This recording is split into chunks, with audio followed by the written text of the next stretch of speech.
Hello, bienvenue sur Prospect. Aujourd'hui, on va reparler de Call Call, mais cette fois avec une invitée qui évolue dans un secteur ultra concurrentiel, le CRM.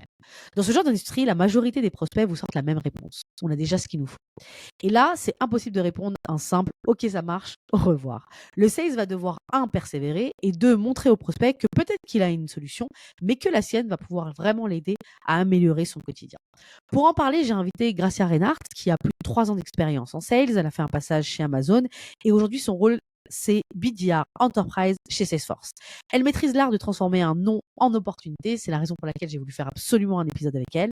On a parlé de comment humaniser le call call dès le début pour réduire les rejets, de comment construire et développer un storytelling qui capte vraiment l'attention des prospects, et enfin, comment transformer ce storytelling en rendez-vous qualifié. Je vous laisse découvrir ça. Bonne écoute.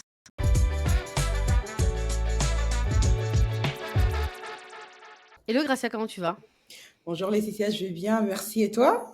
Ouais, ça va super. Écoute, merci beaucoup d'avoir accepté de passer dans Prospect pour qu'on puisse parler du coup de call call, parce que c'est quelque chose que tu fais énormément. Donc, tu fais le plus en Exactement. anglais. Mais bon, l'exercice sera la même pour nos auditeurs. Ouais. Tu es BDR aujourd'hui chez Salesforce, tu as été BDR aussi également chez Amazon. Et donc, j'avais besoin aussi également, parce qu'on sait que le CRM, c'est un des secteurs les plus concurrentiels. Et donc, c'est un secteur où globalement, 9 fois sur 10, tu as une personne qui va te dire je suis déjà équipé, au revoir. Donc, j'aimerais qu'on parle un peu de ça, sur comment éviter notamment les rejets, globalement, sur la partie call call. Et donc, ma première question, c'est quels sont les mots ou les phrases que tu utilises pour justement faire en sorte de lever le malaise qu'il peut y avoir dans un call et éviter justement qu'on te raccroche au nez. Ok. D'abord, merci de m'avoir invitée. Je t'en prie. Plaisir. Donc, pour moi, vraiment, c'est d'humaniser la conversation. Avant de commencer à parler à quelqu'un, pour moi, c'est comme si tu approches quelqu'un en vraie vie et tu veux entamer une conversation. Donc, c'est toujours commencer avec bonjour, c'est Gracia, comment allez-vous aujourd'hui? Donc, vraiment, ne pas avoir peur et approcher la conversation d'un côté très humain, très relax, très calme aussi, pour pouvoir que la personne qui est de l'autre côté aussi puisse sentir en fait que c'est pas quelque chose de pressé, mais c'est juste quelqu'un qui vous appelle pour donner des informations, demander des informations. Donc, voilà un peu comment je prends en fait mes conversations. Ok, parce que généralement, en fait, parfois, les astuces qui sont données sur la partie call, Mhm. c'est voilà, de dire bonjour, je suis Laetitia Fall, je sais que c'est un call de prospection. On peut avoir aussi d'autres méthodes qui vont être bonjour, je suis Laetitia Fall, je sais que vous attendiez pas mon appel, mais je vous appelle pour ça. Toi, Ouais, finalement, en fait, dans ton approche, c'est réellement, t'appelles comme si la personne, voilà, bon, comme si t'appellerais globalement un ami. Comment tu ouais. vas, de manière très détendue et finalement tu le rends le moins salesy possible quoi, globalement. C'est ça, c'est vraiment ça. Parce que quand tu appelles les gens vraiment, la question c'est est-ce que c'est un sales call? Déjà, c'est ça. Et tu dis, mais en fait, pour pouvoir avancer de là, aller pouvoir avancer là-bas, je crois que pour moi, dans mon expérience, j'ai pas vraiment reçu. J'ai essayé le côté agressif et vraiment, comme tu as dit, like, at the American ou vraiment Ouais. bonjour, c'est du call call. Pour Mmh. certaines personnes, ça marche, mais sur le marché, on va dire, la population que tu as devant toi, on va dire, et on va dire la culture que tu as devant toi, il y a des gens qui sont peut-être très in your front, comme les Américains, mais Mmh. quand on est en Europe et dans certains pays, les gens sont plutôt conservatifs et il faut un peu masquer, on va dire, les intentions. Donc, de là, allez, mon approche assez non-salesy de la conversation. C'est hyper intéressant ce que tu dis parce que pour, les auditeurs, je rappelle, tu es sur un contexte où effectivement, bah, généralement tu fais du call et tu parles souvent en anglais, mais tu es sur, le marché belge. Mhm, exactement. Voilà, j'avais déjà invité, ici quelqu'un de Salesforce qui était sur le marché français. Du coup, effectivement, l'Europe, il y a un mood qui est assez différent et donc du coup, bah, il faut justement pour réussir à avoir une approche le moins sales possible. Quand tu disais justement, on parlera après de storytelling, mais pour l'instant, quand tu disais, bah, j'appelle comme si en fait, bah, pour demander en fait des informations. Mhm, Quelle accroche? Parce que c'est souvent le début qui est compliqué. mhm. Comment tu adaptes un peu ton approche en fonction du contexte, par exemple? Je sais pas, qu'est-ce que Surtout quand tu parles de CRM, si tu dis le mot CRM tout de suite, tu risques en fait de faire en sorte que la personne s'en aille, quoi. Ouais. De là, parfois, allez, le début de mes appels, c'est parfois un compliment. Donc, tu vas sur LinkedIn, tu vois qu'ils ont gagné un prix ou ils ont entamé une initiative. Donc, vraiment, c'est pouvoir mettre la personne dans un état d'une conversation amicale. Donc, je ne suis pas ici pour te vendre quelque chose immédiatement. Je suis là pour parler, pour avoir une conversation. Et le but, c'est que, bien évidemment, pour nous, pour parler du CRM, bien évidemment, mais à donner en fait l'impression on appelle quelque chose en anglais trusted advisor. Donc, Mhm. jouer un peu la consultation, le côté, on va dire, consulter, voir qu'est-ce qu'il y a pour pouvoir en fait lancer la recommandation à une solution. Donc, voilà un peu, on va dire, Nickel. Bah, l'approche. du coup, on a posé le ton sur la partie, du coup, en gros, humaniser le call call pour justement éviter en fait de se faire jeter d'une certaine manière. Ouais. Une chose dont tu m'as pas mal parlé, parce qu'effectivement, encore une fois, tu es dans un secteur concurrentiel, c'est le fait, l'utilisation Mhm. du storytelling dans, en fait, dans ta montée en compétences. Aujourd'hui, tu es assez doué, tu te fais rarement mettre dehors. Et du Mhm. coup, ce que tu m'avais dit, c'est effectivement, tu as beaucoup développé le storytelling. Qu'au début, quand tu es rentré, bah, en fait, justement, ta manager t'avait dit, mais what, qu'est-ce que tu fais, etc., etc. Et c'est là où, en Exactement. fait, vous avez travaillé ensemble. Est-ce que tu peux justement nous dire, pour les auditeurs qui devraient faire ce travail-là, comment tu as appris à structurer ton storytelling pour pouvoir faire en sorte d'avoir des conversations intéressantes avec tes prospects? Ok. Donc oui, comme je l'avais dit au début, c'était vraiment, je copiais un peu allez, ce que tout le monde faisait. Et après là, le manager a commencé à dire, bah, qu'est-ce que tu comprends en fait sous Salesforce? Est-ce que tu comprends d'où on vient? C'est quoi l'histoire et c'est quoi la vision de Salesforce? Donc, il m'a vraiment, allez, c'était plutôt un de mes AE, m'a vraiment amené sur, on va dire, ce chemin. Donc, pour donner l'exemple, je dis toujours c'est past, present and future. Donc, d'où vient Salesforce? Pourquoi elle a été créée? Qu'est-ce que c'est? Après, present, c'est voilà, qu'est-ce qu'on fait? C'est quoi la valeur ajoutée qu'on ramène sur le marché? Et le futur, c'est quoi les objectifs en fait? Qu'est-ce qu'on veut devenir et qu'est-ce qu'on peut faire pour pouvoir atteindre ces objectifs? Donc, voilà un peu la structuration des choses. Et là, ça t'aide aussi un peu à structurer tes questions. Comme ça, quand tu poses des questions à tes clients, c'est vraiment pour pouvoir répondre et que tu aies en fait, on va dire, cette structure. Et de là, pour toi, c'est plutôt facile pour pouvoir te positionner et voir, OK, quels sont les problèmes, quels sont les objectifs à atteindre et de là, recommander la solution pour leurs problèmes. Ok. Bah alors du coup, justement, quand tu dois faire ce travail-là, Ouais. quelles ressources t'ont aidé en fait? Est-ce que tu as écouté des calls? Comment tu as justement réuni Mhm. tout ce dont tu avais besoin pour justement construire ce storytelling et t'aider ensuite à poser les bonnes questions et voilà. C'est souvent en fait dans les entreprises ce qui manque, Mhm. c'est que les sales vont avoir un premier sales playbook, mais ensuite, bah, à part ça, ils n'ont pas forcément beaucoup de ressources pour pouvoir travailler là-dessus. Ouais. Ils ont parfois évidemment du coaching, mais du coup, Mhm. comment justement, c'est quoi les étapes et les Ouais. ressources qui t'ont aidé? Oui, pour moi, d'abord, c'était un peu, on va dire, Salesforce a pas mal de ressources, un peu Ouais. beaucoup même, on va dire. Et c'est utiliser ces ressources, en fait, pour d'abord, comme je t'ai dit, comprendre la valeur ajoutée de Salesforce. Donc, de là, les coaching sessions aussi avec mon manager a aidé. Mais après aussi, j'ai pas mal entendu, allez, je suis partie sur YouTube, en fait, pour un peu voir ce que c'est que le storytelling. Qu'est-ce que Très c'est que le intéressant. storytelling? C'est en fait pour créer une sorte pour imprégner une vision en fait. Voilà ce qu'on est et donner l'identité de ce que tu vas raconter. Donc, quand tu dis storytelling, c'est pas toujours le vieux papa qui est là devant la cheminée un peu pour raconter son histoire, mais donc c'est vraiment un truc où tu donnes, allez, tu peins en fait quelque chose devant, on va dire le client et donc voilà, donc j'ai un peu utilisé certaines personnes sur YouTube, donc TEDx. Donc là, quand tu Ouais. tapes storytelling, tu as les gens qui te donnent un peu des cues. Donc voilà un peu comment j'ai un peu, on va dire, ces ressources, donc YouTube, Salesforce et un peu aussi du coaching du manager pour pouvoir en fait développer, structurer moi-même et aussi pour moi-même en fait être confiant dans ce que je suis en train de dire. Donc si je dois expliquer Salesforce à un enfant de 2 ans, de 3 ans, Ce sera pas avec, voilà ce qu'on fait ABCD, mais un peu, ce sera un peu une histoire maniable, un peu fun et voilà quoi. Donc, Et ça se travaille. ça se Mais travaille.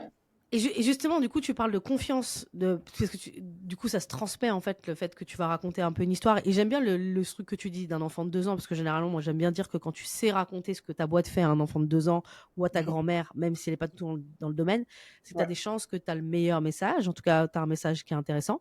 Mhm. Euh, la question que j'aimerais te poser, c'est comment tu intègres justement ce storytelling dans ton call, parce que parfois on peut avoir l'impression quand on dit bah tu vois tout à l'heure tu as commencé bonjour c'est Gracia, comment vous allez, bah je vais bien. Voilà, comment t'enchaînes pour ensuite raconter l'histoire sans rentrer dans le pitch de Salesforce direct, mais comment tu fais, parce que parfois en fait c'est à ce moment-là, tu vois, quand tu as levé le malaise, Ouais. tu as fait en sorte que le type en face ou la personne se dise bah en fait ouais c'est une conversation normale. OK, comment tu commences ce storytelling sans que tu saoules un peu la personne? Voilà. Donc, je suis vraiment à l'écoute de la personne qui est en face de moi. Je crois que c'est vraiment la première des choses parce que c'est de là que en fait, tu comprends la cadence de la personne. Donc, à l'écoute de allez, c'est quoi la boîte? Qu'est-ce qu'ils sont en train de faire? Et comme j'ai dit, donc, le structure de past and present and future. Donc, dans le présent, tu vois, OK, voici ce qu'on est, voici tout ce qu'on est en train de faire, tout ce qu'on est en train d'entreprendre, notre identité, et voici où on veut aller. Ah, vous voulez aller là-bas?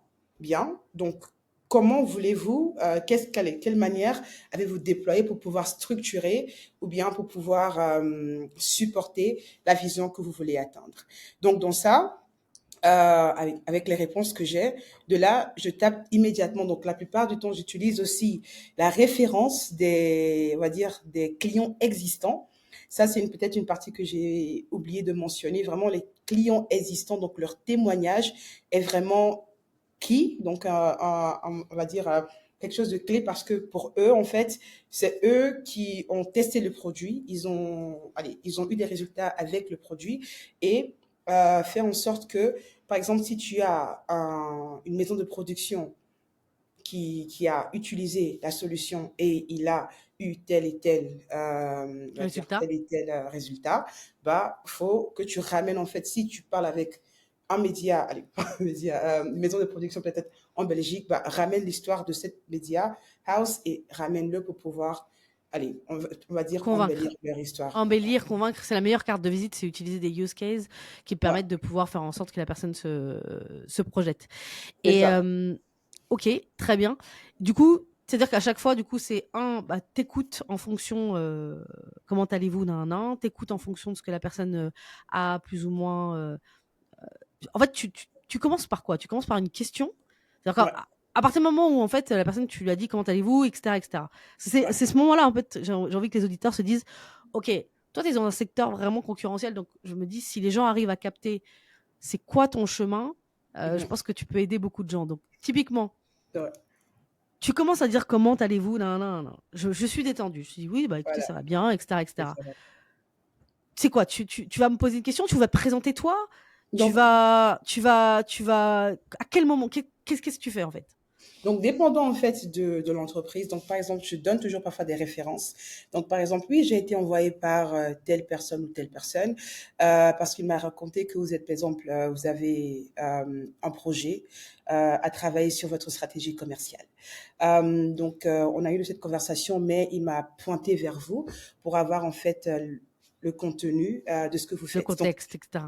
voilà. Ok. Mais de ce côté-là, j'ai sorti une référence de Ouais, quelqu'un ouais, ouais, très bien. Ouais, pour ouais, pouvoir ok. créer la confiance. Une autre type que l'on peut essayer, c'est voilà, ok, bonjour nanana, ça va, vous allez bien.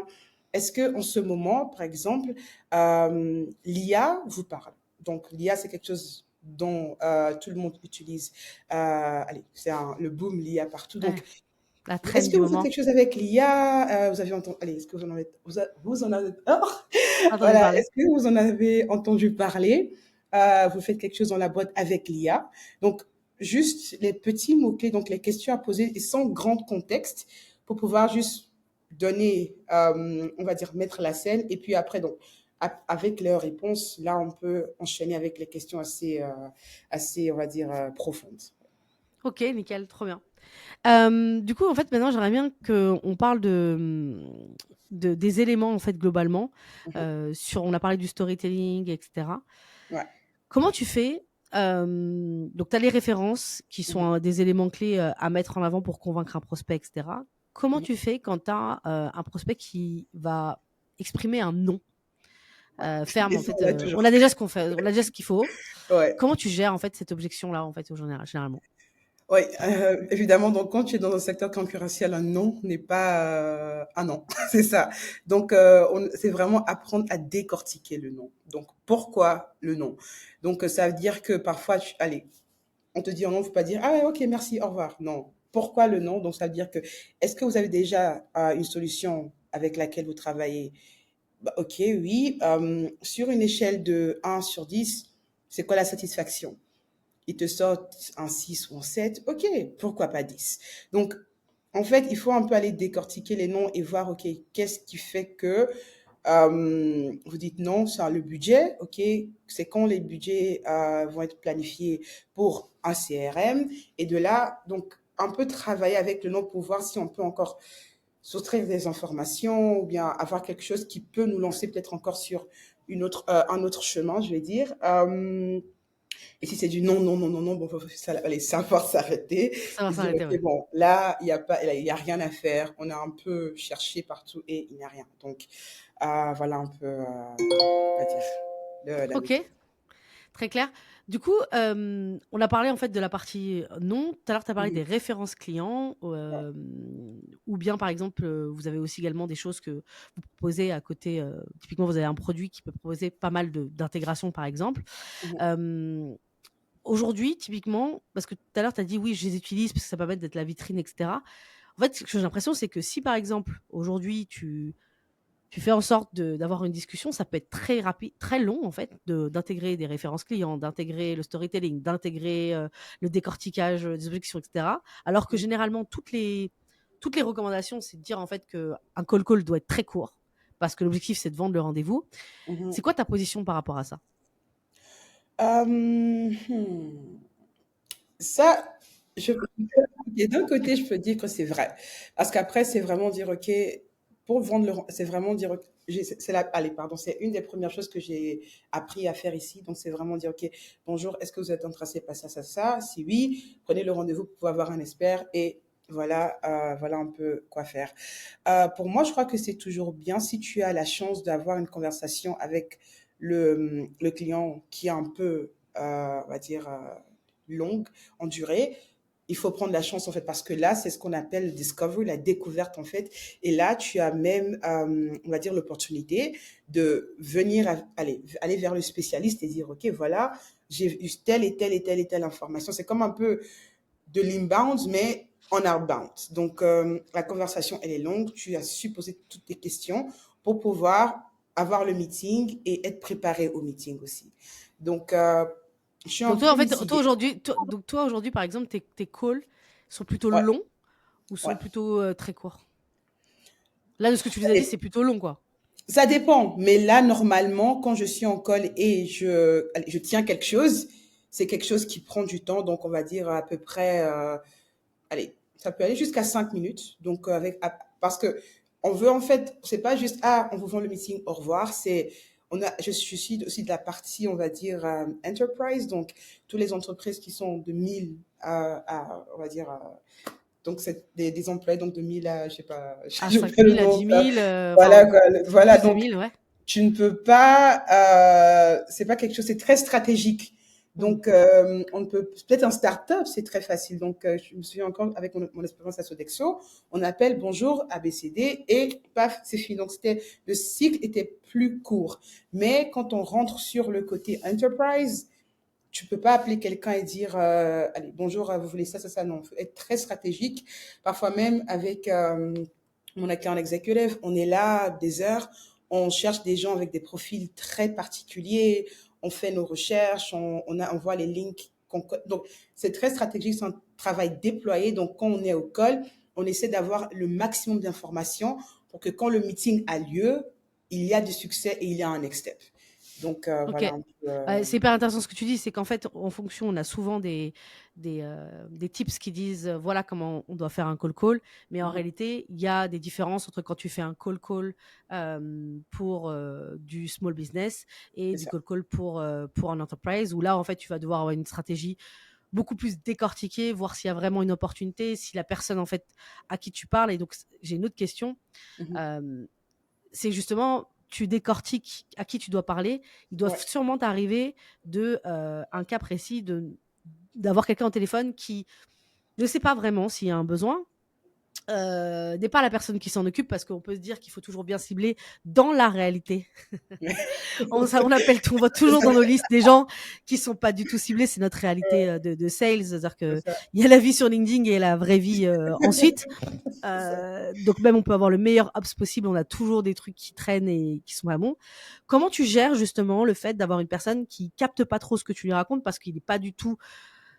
Il y a des C-level qui sait pas du tout quel CRM ils utilisent. Hein. Moi, ça m'est déjà Non, arrivé. Enfin voilà. c'est Donc vrai, du coup, ça. comment tu fais pour justement Tu rigoles comme en Non, mode je rigole parce que j'ai vraiment eu des cas tu comme ça. relate. Du coup, comment tu fais pour justement faire en sorte d'avoir la bonne personne et que ça s'arrête pas justement hein. C'est pas moi qui Ouais. m'en occupe, c'est souvent aussi une objection qu'on peut avoir. Oui, et là, c'est demander vraiment justement, pouvez-vous me donner les contacts de la personne qui s'en occupe.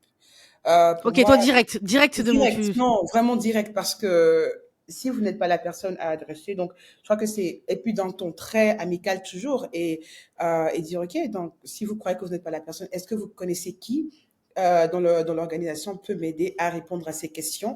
Et la plupart du temps, 90% des cas, j'ai reçu la personne à qui je devais m'adresser. Parfois non, donc c'était peut-être à moi de faire un peu le De digging un recherche peu et tout. encore plus, voilà, faire des recherches encore plus, mais après, non, aller droit au but et demander, allez, prends-moi la personne à qui je dois parler. Voilà. Qui je dois parler et enfin voilà quoi. Ok, Ouais, super. Du coup, maintenant, j'aimerais en fait un peu qu'on finisse sur des personnes qui débutent dans le call. T'en fais quand même pas mal, ouais, beaucoup. En plus, surtout, tu travailles pour plusieurs accounts exécutifs. T'as pas c'est forcément ça. qu'une personne. Donc, il faut que dans l'entreprise, il faut que tu sois hyper précis, de pas faire perdre du temps à tes accounts exécutifs. C'est ça. Tu connaisses vraiment leurs choses.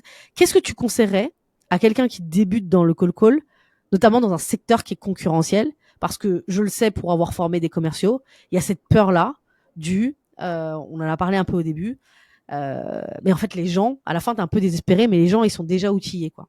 Mm. Ah, je dirais vraiment courage, courage, courage. Ok. Non, mais c'est pas facile. Mais vraiment, allez, le courage, c'est très important parce que au début, allez, pour moi, c'était une peur en fait d'appeler les gens et dire allô, genre, et se faire rejeter. Mais là, maintenant, allez, après, on va dire des années de faire ça, tu apprends en fait à ne pas trop prendre tout personnellement. Donc, it's not personal. Donc, c'est vraiment le mot qui est sur mon bureau en fait. Ah ouais? Et donc ça, Ah, c'est oui, intéressant. oui, Du coup, oui. t'as mis sur ton bureau. Ah, je vais faire pareil, en fait. Je trouve ça pas mal parce que Non, dernièrement, j'étais un peu chafouin à chaque fois que je voyais quelqu'un. En fait, il y a des phases, il y a des moments où tu acceptes plus le non et il y a des moments où, parce que dans ta vie personnelle, peut-être, t'es moins patient et donc je trouve ça pas mal d'avoir ça sur son bureau. C'est-à-dire que quand tu lèves ton truc, tu regardes, tu fais It's not personal. Ok, c'est ça ça. va. Ok, d'accord. It's Ok. not personal. Donc voilà, comme je dis, se préparer en fait et savoir que le code call, c'est la persévérance. Tu vas, dis-toi que 9 sur 10 ce sera un non et que tu vas Ah, c'est recevoir important un ça. non. Donc Ok. il faut se mettre dans on va dire, dans ce mental et dire, OK, c'est la réalité. Mais c'est à toi de continuer en fait, de un peu trier pour pouvoir en fait trouver ta mine d'or. Donc c'est comme ça, moi je le vois dans ma tête. Je sais que je vais avoir quelqu'un ici où je vais savoir avoir l'information que je veux et paf, je peux avancer, allez, ce que je fais. Donc se préparer, la préparation vraiment. Et aussi utiliser, comme tu as dit, toutes les ressources en fait autour de soi, que ce soit le coaching, des gens qui sont plus expérimentés que toi, faire des calls shadowing, parler avec tes managers, aller sur YouTube, regarder des gens, être créatif aussi. Il y a maintenant des vidéos prospecting, il y a tellement de choses maintenant. Je crois que la nouvelle génération, il y a plein d'idées, donc il faut se lancer, il faut essayer. On ne sait jamais. Et c'est un monde de requins, hein, donc c'est un petit monde de requins, donc il va falloir aussi se développer, être un requin aussi et savoir les techniques à appliquer. Donc, c'est en fait un parcours à prendre, mais vraiment le début, c'est du courage et ne pas, like, do not give up, genre ne pas abandonner à la première call. Et comme tu as dit, it's not personal. Vraiment, it's not. C'est génial, j'adore cette manière de voir les choses. Parce que du coup, effectivement, en plus, la période est un peu difficile en ce moment, donc c'est super bien de le rappeler, de se dire que, voilà, en fait, on est tous... Alors, moi, je sais pas si le mot requin est le meilleur mot, mais je vois ce que tu veux dire. C'est de dire, en fait, en vrai, il faut être déterminé parce que c'est soit toi qui vas prendre le call, soit c'est quelqu'un d'autre. Donc vaut mieux être là-dedans. Ok, très bien. Et tout à l'heure, tu as parlé de pas mal de ressources. Est-ce qu'aujourd'hui, maintenant que ça va bien pour toi, que ça fait quand même pas mal de temps que tu fais ça et que tu as beaucoup de mains, que tu dis que effectivement c'est une question de volume, c'est une question d'intensité, etc. Est-ce qu'aujourd'hui tu continues en fait à regarder un peu ce qui se fait en fait sur le call, à renouveler et si parce que parfois il y a la question du temps, du timing où t'as pas forcément le temps, t'es dans tes objectifs, les chiffres, etc., etc. Surtout là maintenant par exemple pour Q4. Est-ce que, comment tu t'organises pour essayer justement, comme tu as dit, cette créativité Mhm, pour toujours en fait faire en sorte de pas être dépassé. Je sais mhm. que moi il y a 10 ans je faisais du call, ça a changé. Ouais, c'est C'est-à-dire que ça. même ma posture a changé parce que les gens sont plus appelés, ont plus l'habitude d'avoir des gens au téléphone, donc il faut être plus créatif. Comment tu fais pour t'organiser pour être meilleur tout le temps? Ou bien Je peut-être que tu n'as pas crois. le temps, tu es juste bonne et c'est bon, maintenant tu t'es dit ok. Au revoir. Non, pas du tout. Je crois que vraiment, c'est encore une fois savoir ses objectifs. Et de là, par exemple, là, j'ai été lancée dans un petit défi aussi au travail où, je vais dire, avec les comptes de mes AE, je suis en train de faire vraiment une grande prospection. Donc, même si on est en Q4 et les projets avancent, je fais toujours le temps. Si c'est une ou deux fois par semaine, j'ai des blocs. Je dis, OK, ces comptes, je les prends et je fais full prospection. Alors pour moi déjà, c'est un peu améliorer en fait mes tactiques parce qu'il y en a un qui marche, il y en a une qui marche pas. Et donc c'est prendre le temps en fait, créer le temps. Euh, Allez, en accordance de tes objectifs et de là dire, OK, je prends ce temps dans la semaine et sur ces comptes, je vais faire que de la prospection. Appel, appel, appel, appel. Donc, tu as toute ta liste et tu as que appeler et essayer tes stratégies, tes tactiques. Donc, voilà un peu ce que je peux dire. Ouais. Donc c'est l'extra mile de prendre du temps pour pouvoir essayer de se challenger, toujours avoir cette intensité, même quand tu as plein de rendez-vous, de continuer à garder des trucs pour te tester à chaque fois, quoi. Oui, c'est vraiment créer le temps. Et je crois que c'est ça un peu qui donne, on va dire, l'excellence à Salesforce parce qu'on nous pousse en fait aussi à le faire en fait. Donc, c'est Ouais, même c'est vrai avec que vous êtes les connu meetings. pour avoir les meilleurs commerciaux, en tout C'est ça. cas. Les Euh. gens on dit Salesforce, donc c'est la force Oui, commerciale, quoi. ça aurait été bizarre de pas avoir de bons commerciaux. C'est vrai, c'est Oui, vrai. c'est Vous la êtes le force premier commerciale. modèle. C'est vrai. On nous lance vraiment à développer aussi donc allez ce skill. C'est pas facile, hein, j'ai encore le dire vraiment, mais comme je dis dans le long run, le plus tu fais quelque chose, le plus tu es habitué et Mm. vraiment tu rentres dans une certaine habitude et pour pouvoir même maîtriser ce que tu fais. Donc c'est pour ça que faut créer du temps si tu veux masteriser allez avoir un master dans le cold call, on va dire, il faut créer du temps, il faut s'appliquer, il faut essayer, essayer et dans le long run, tu vas voir que tu vas trouver une manière à toi de pouvoir faire tes calls. Voilà. Ok, nickel, super manière de finir. Je te remercie beaucoup. Je te remercie aussi parce que pour les auditeurs, à la base, tu avais envie de faire ce podcast en anglais parce que c'est plus simple pour toi en anglais qu'en français. Je te le dis, tu parles très bien français. Merci. Merci beaucoup. C'est vrai que je suis bien Euh, exprimée et quand puis même. t'inquiète pas, les Français parlent pas aussi bien anglais que tu parles français, donc aucun problème, les gens seront hyper sympas. Merci. Et écoute, je te souhaite une bonne fin de Q4 et d'exploser tes chiffres. Et à bientôt. Merci Laetitia. Au revoir. Ciao, bye. Ciao, ciao.